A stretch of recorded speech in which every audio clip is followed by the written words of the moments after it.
I studied abroad mainly just to get a different experience, something that would expose me to a whole nother side of existence in the world that I'd never seen before.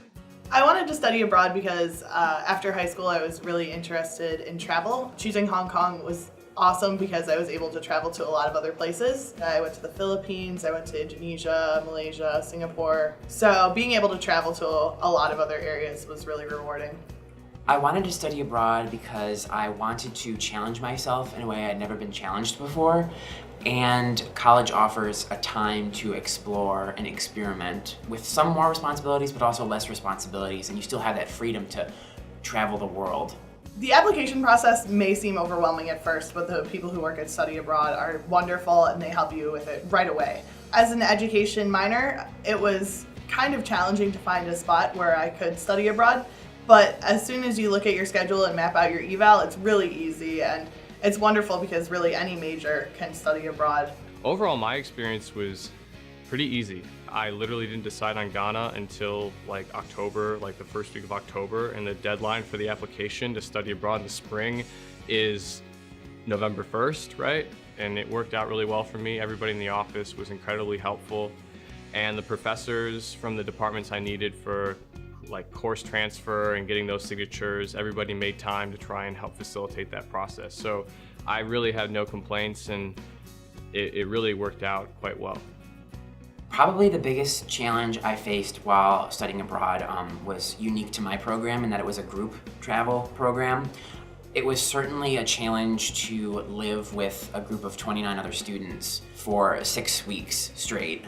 There were undoubtedly times where I was frustrated and I didn't feel like I was a part of the group. But the most important part, and maybe the greatest asset of group travel as opposed to independent travel, is you really establish a bond with those people and they're able to understand what you're experiencing. I chose to live with a local student while I was studying abroad, and I was under the impression that everyone spoke English in Hong Kong.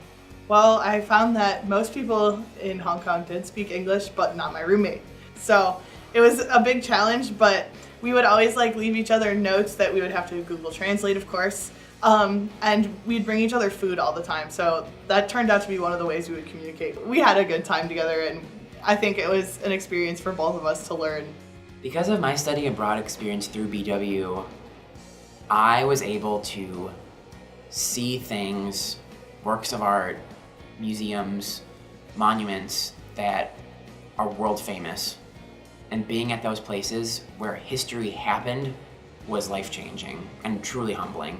Because of my study abroad experience through BW, I have become a much more confident person. I know that I have better communication skills and I'm not afraid to travel. If I had to present study abroad in a tweet or a Facebook post, I'd have to say that, you're gonna laugh, you're gonna cry, and it's gonna be a long road, but at the end of the day, you're gonna be like, man, I'm glad I did that. One thing I would tell to Baldwin Wallace students who want to study abroad: challenge yourself, take every opportunity that presents itself to you, and let yourself be open to this experience. That's when you truly change and grow.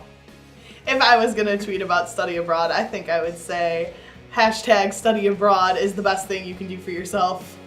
#confidence. My name is Robin. Makiseki. Chris Smigi. And I am a citizen of the world.